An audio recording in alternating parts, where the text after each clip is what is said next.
President Donald Trump, unfortunately our president here in the United States, has threatened to commit Holocaust against the Iranians. He did so through a Truth Social post this morning, and if that is a negotiating tactic, it certainly didn't work because any and all opportunity to open up negotiations has ended. Before I get to the details on all of that, Cenk, your 2 cents. Yeah, I can't believe we're talking about nukes and the annihilation of an entire civilization. The very threat of it is a moral stain on this country. But on top of that, what are we actually going to do? So let's give you the details and figure it out together. This morning on Truth Social, Trump wrote the following: a whole civilization will die tonight. Well, our civilization here in the West died as soon as the alliance with Israel was a sealed deal, okay? Because that's a barbaric country with a barbaric ideology that ended Western civilization. It's already over. When you have a president of the United States calling for a Holocaust, killing millions, tens of millions of innocent people, Western civilization is over. Know that, but let me continue. A whole civilization will die tonight, never to be brought back again. I don't want that to happen, but it probably will. However, now that we have complete and total regime change, where different, smarter, and less radicalized minds prevail, maybe something revolutionarily wonderful can happen, who knows? We will find out tonight. One of the most important moments in the long and complex history of the world. 47 years of extortion, corruption, and death will finally end. He's not talking about Israel here. I just want to be clear about that. Then he says, God bless the great people of Iran, who, of course, he is threatening with Holocaust in this very post. Now, this begs the question, how exactly would the United States go about ending Iran's civilization? And one thing that keeps coming up over and over again is nuclear war, nuclear weapons. In fact, Tucker Carlson explained why he fears that nuclear weapons will be involved in this next clip. Take a look. All things being equal, that's where we're heading. And how do we know that? Well, there are a million signs, but the most obvious is the dumbest neocons in Trump's orbit are saying it out loud. And the casualty numbers, as horrible as any casualty is, need some context. Let's look at World War II. The Battle of the Bulge, 80,000 to 90,000 plus casualties, deaths and injuries and so forth. Nearly 10% of all the casualties in World War II happened at the Battle of the Bulge near the end of the war. The Battle of Okinawa, 50,000 plus casualties, over 12,000, nearly 13,000 killed on that island, which is what convinced Truman that we would lose a million men if we didn't drop the atomic bombs that we did. That's Mark Levin's counsel to our sitting president, Donald Trump, right now. You are looking at a choice between the catastrophic loss of your troops in a ground war or the use of nuclear weapons, which in a sense, if you think about it, just think about it for a second, is actually an act of peace. It's an act of peace. The most humane thing you could do is to end this now with nuclear weapons. That's the case Mark Levin is making to the president, who just last week recommended that all Americans watch Mark Levin's show. Mark Levin is one of the worst people on this planet, okay? Revels in the thought of countless innocents dying on behalf of his little pet project in the Middle East, okay? Disgusting, loathsome human being who can't get a heart attack soon enough. And I mean that. Cenk, yeah. What do you think the likelihood is that this unhinged leader of ours is gonna drop a nuke on Iran? By the way, some people will condemn you for saying that. Good, condemn me, bitches. I don't care.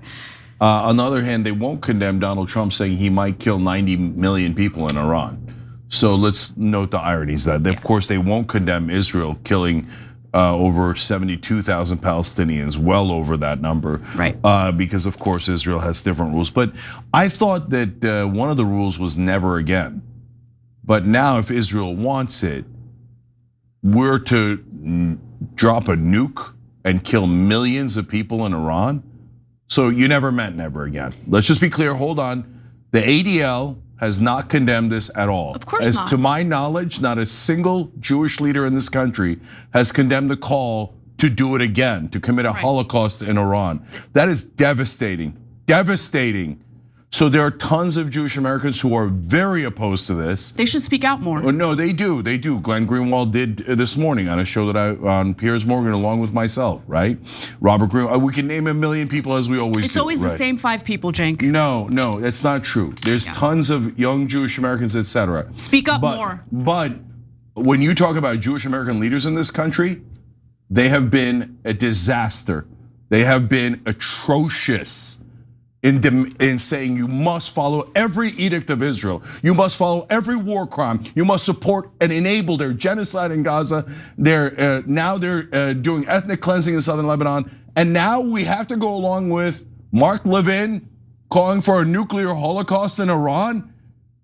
Every time there was a single Muslim attack by some ludicrous, ridiculous terrorist that had nothing to do with 1.6 billion other Muslims, every Muslim leader had to condemn it.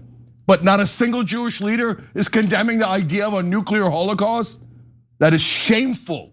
I shame you, okay? So now, because part of the reason I shame you is I thought you were better than this.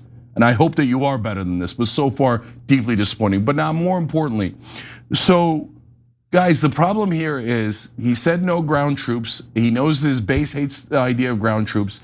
Ground troops can't do it anyway because we lost how many guys in Iraq? We lost thousands in Iraq, 50,000 injured overall. Obviously hundreds of thousands of civilians, and we still got bogged down in a quagmire in Iraq and couldn't get out of it.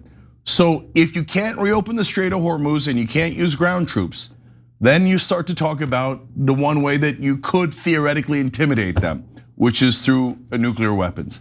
And as we showed you last night on this show, Ben-Gvir on Israeli television, one of the most important men in the Israeli cabinet, started talking about nukes. And you know how Israel is. They don't want to do any of the dirty work. They want America to do all of their dirty work for them. So now we're not talking about Israel using nukes. And by the way, yes, some in China have said if Israel uses nukes in Iran, that there would be devastating consequences for Israel. So Israel doesn't want that. So they go, oh, America, why don't you take the moral stain? Why don't you do a Holocaust? So look, if you say that Mark Levin does not represent all of Israel first or all of the leaders in this country who are for Israel, then prove it. But so far, I haven't seen a single one object to his suggestion that we should do a nuclear holocaust. But he does represent you. And so do the likes of Laura Loomer. These unhinged maniacs who have the audacity to point to other countries and fearmonger about them as they are cheerleading the use of nuclear weapons that would kill 92 million individuals in a sovereign country. A country that's led by a regime you might not like, a regime that I certainly don't agree with.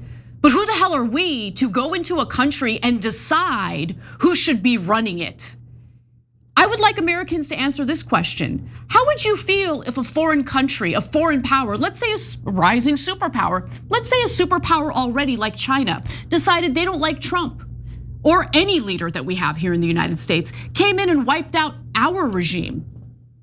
Would we be okay with that? Why is it okay that we keep doing that? Not just in the case of Iran, but historically, we keep doing that. By the way, we overthrew Iran's democratically elected leader in 1953, replaced that individual, Mossadegh, of course, with the Shah. Why? Because we want to have a puppet there, not just for the sake of the United States. Who cares about the United States at the end of the day, am I right? Our government couldn't care less about us. But for the sake of the precious, precious Israelis who run a terrorist regime that has destabilized the Middle East. And I mean, how many people have the Israelis killed, Cenk, historically? Since the founding of Israel, how many millions of innocent people have been slaughtered by the Israelis? I don't know if it's in the millions, it's I'm certainly sure. in the hundreds of thousands. And so every time they do an ethnic cleansing campaign, which they did in 1948, 750,000 Palestinians driven from their, not just from their land, from their homes that they lived in, they grew up in, that their parents and grandparents lived in. They were driven through violence off of that land. They tied Palestinians to trees and murdered them. They dragged them through the streets. Their dead bodies through the streets. Why do you think 750,000 Palestinians ran in 48. You think they went to go for a picnic and didn't come back? No, they were slaughtered. So then they did an ethnic cleansing campaign in Gaza right in front of our own eyes. And all of our media, the disgusting liars in our national media told you it wasn't a genocide, that it was self-defense. And every time Israel attacks like they did in 1967 and they grab more land, our lying media tells us and our lying politicians tell us that it was self-defense. That is not at all true. And you also with your own eyes here, they dragged us into the Iran war. We started the war, we as in the US and Israel, and Iran did not start it, we started it. And now Israel advocates like Mark Levin are saying, not only do we want you to go into Iran, not only do we want you to use your ground troops and your military instead of the precious, precious Israeli military and IDF soldiers, they're busy taking southern Lebanon in another conquest, in another ethnic cleansing campaign. But we now are demanding that you use nuclear weapons and commit a Holocaust. Well, if you're an American, you should be outraged by that.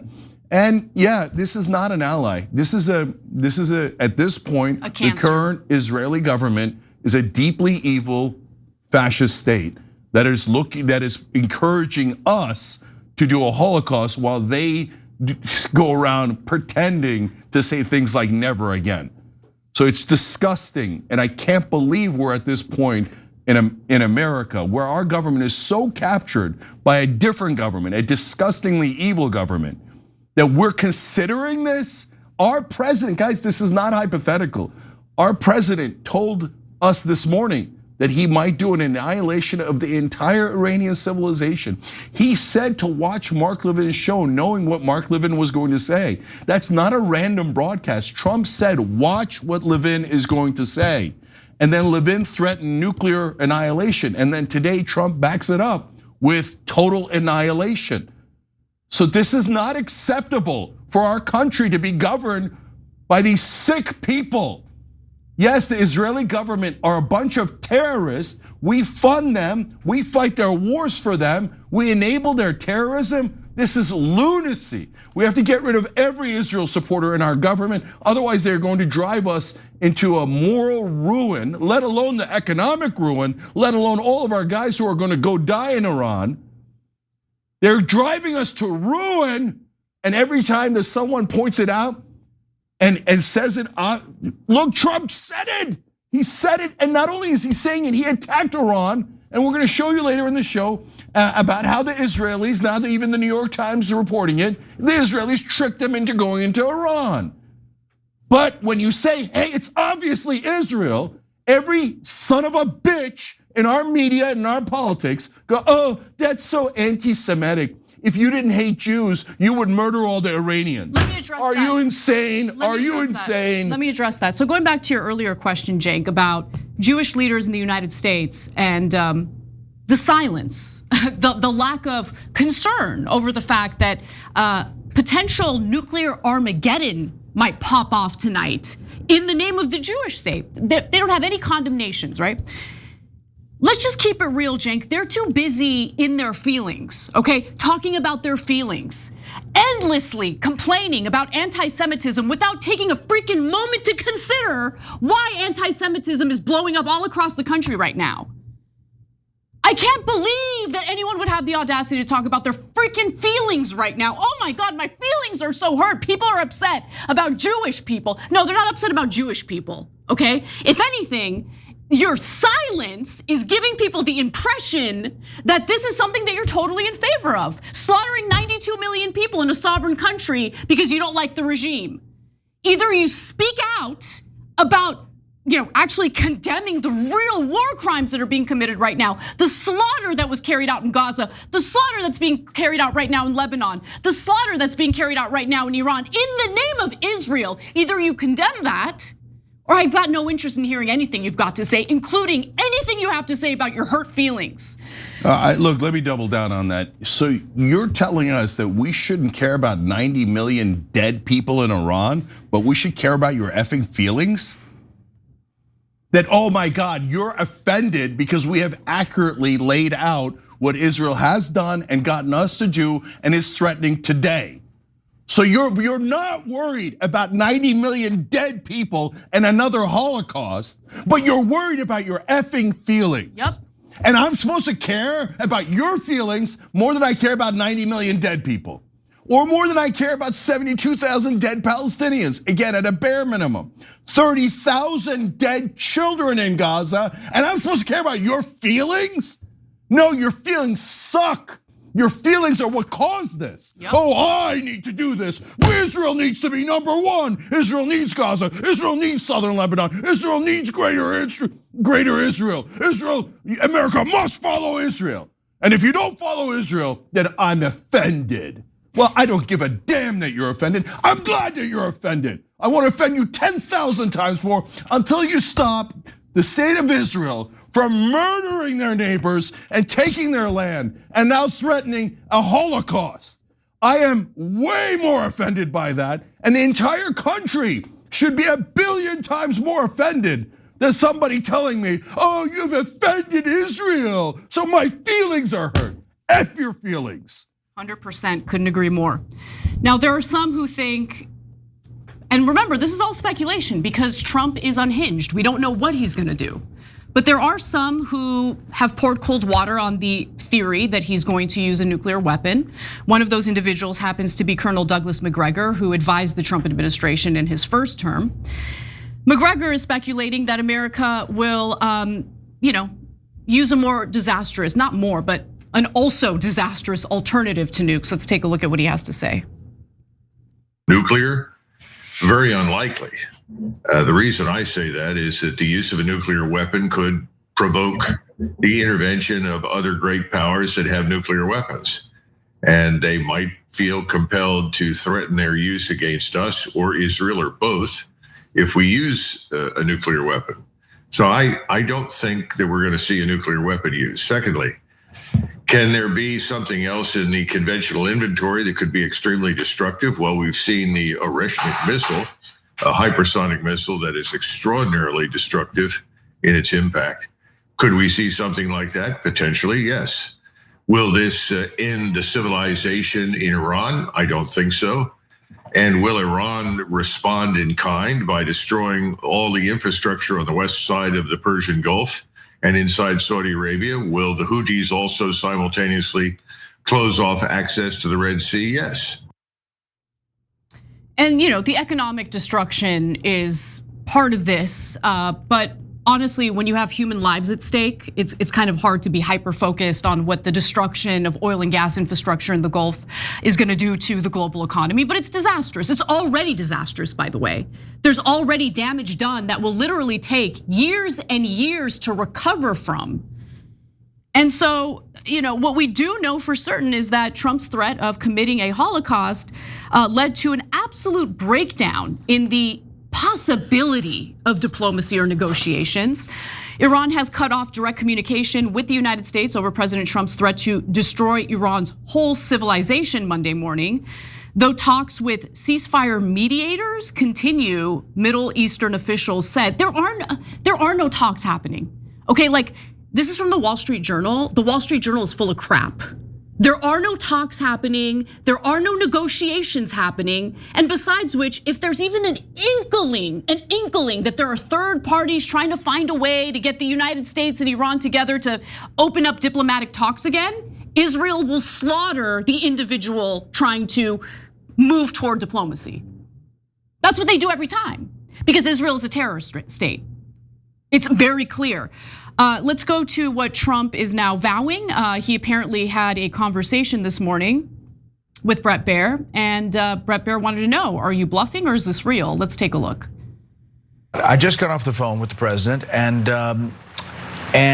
he called, and I said, listen, if you were to put odds on it, what were the odds that this is going to end up being a negotiated deal?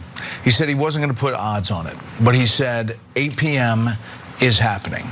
That's what he said. He said it is, if we get to that point, there is going to be an attack like they have not seen. Now he's sticking to that at this point. Now he said if negotiations move forward today and there is something concrete, that could change. But at this hour, he didn't want to put odds on it, but he said it is moving forward with the plans that we have. Disgusting war criminal. Meanwhile, Iranians have caught wind of what Trump is threatening to do. And I'm not just talking about the regime, I'm talking about the people of Iran. And so they have taken to the streets and they're trying to take a stance. And they're basically asking, let's take the lower third down here so we can see the Iranians. So citizens are gathering around infrastructure like bridges and power plants, apparently, showing that they're not intimidated by Trump's threats, but also hoping that, by standing there and doing what they're doing, it'll discourage the United States from carrying out the acts of terror that Trump has threatened to carry out. But I do want to give you one other note because Trump has weighed in on these Iranian, demonstrators, and here's what he has to say. So NBC News reporter Gabe Gutierrez reported on a brief phone call with Trump in which the president declined to provide any update on the status of ongoing negotiations with the Iranians, but get a load of this, sharply criticized Iran's call for young people to line up as human shields around power plants. Totally illegal, Trump said. They're not allowed to do that. Okay, so in this case, they are actually using human shields. When Israel says that about the people of Gaza, that's a total lie. The French resistance did not have headquarters. They had no choice but to hide in the population. Same thing with Hamas. In this case, there are actual human shields. They are going to the bridges, they are going to the power plants, and you just saw it with your own eyes. Now, those are actual human beings. They were not forced at gunpoint to do that. They have chosen to do that. Now, I want you to remember what the original rationale for this war was. We care so much about the Iranian people, and the Iranian people want to get rid of this regime so badly. And in fact, there's now preposterous news items, so-called news items, which we're going to talk about later in the show, pretending, our mainstream media is so disgusting, pretending that the Iranians want to be bombed. What an unbelievable piece of propaganda, pretending that it's news. So here they are, you saw them. What they're basically saying is, we will defend Iran with our own bodies. If you're gonna drop a bomb on this bridge, you're gonna have to do it while we're on it. So are all the people of Iran against this regime? I wish they were, I don't like the regime.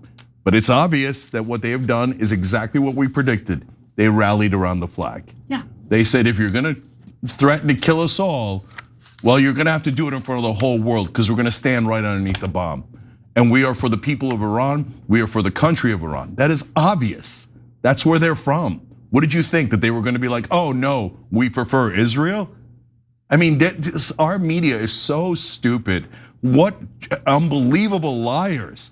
They took that talking point seriously, that Israel cared about the people of Iran and Trump cared about the people of Iran so much that he started the war for them. Now that same man, Donald Trump, is saying, and so is Israel First in the form of Mark Levin, yeah, we did this for the people of Iran, now let's nuke them. Let's do a total annihilation of all the people that we were pretending to be for. What giant liars. Okay, so I don't want Donald Trump to escape responsibility here. Yes, Israel has given him over $300 million. Their lobby has, that lobby is disgusting, by the way. One of the biggest cancers in this country is the Israeli lobby. Absolutely. Yes, the Adelson family are betrayers and traitors. And yes, they flew out Jonathan Pollard, a traitor, on their private jet and gave him a hero's welcome in Israel for betraying us. Yes, that's the same family that gave Trump $337 million.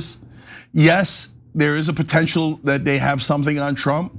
And yes, they hoodwinked Trump and talked him into the war. All those things are true. But at the end of the day, it is also not either or, but also Donald Trump's responsibility. And he is a pathetic snake. And that is why I argued so vehemently against him. I did 100 loser Donald segments before the 2016 election. We did a March Trump Madness, 64 of the craziest things he's done before the 2024 election. Why? Because I liked Kamala Harris and Joe Biden and Hillary Clinton so much? No, you saw me rip into them. Those are corporate Democrats that are not on our side, and they proved it. They never did anything when they were in office.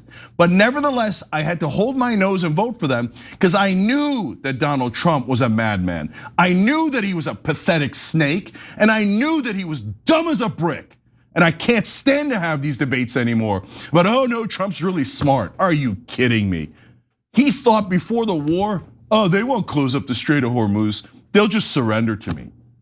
Everyone knew they were gonna close the Strait of Hormuz, except our dumb president, the dumbest guy in the country, minus Democratic leadership, who keep losing to him like the pathetic creatures that they are. Yeah, keep going in the direction that Third Way wants you to go in Democratic Party and keep losing. Keep losing. I was looking at some Earth Day and climate change designs on Shop TYT and really wanted to order a few shirts. I was ready to check out, but then I realized I left my wallet in another room. It's so frustrating. I really didn't want to get up and look for it. Then a light bulb moment. Shop TYT is powered by Shopify. And there it was, the familiar purple Shop Pay button. One tap and you're done. No getting up, no hunting for a card. That friction-free checkout experience is all thanks to Shopify. Shopify is the commerce platform that powers 10% of all e-commerce in the US. Thanks to their hundreds of stunning pro-level templates, they can help your brand stand out from the pack and highlight what makes it different. They did for us. They make it even easier by bringing everything under one roof, managing your inventory, tracking payments, and analyzing your data. Plus, you've got built-in marketing tools and email campaigns ready to help you grow your audience. Oh, and that magic purple Shop Pay button that I mentioned. It's a game changer. It's the reason Shopify runs the highest converting checkout on the planet. See fewer carts go abandoned and more sales go with Shopify and their Shop Pay button. Sign up for your $1 per month trial today at shopify.com/TYT. Go to shopify.com/TYT. That's shopify.com/TYT. Every time you ring the bell below, an angel gets his wings. Totally not true, but it does keep you updated on our live shows.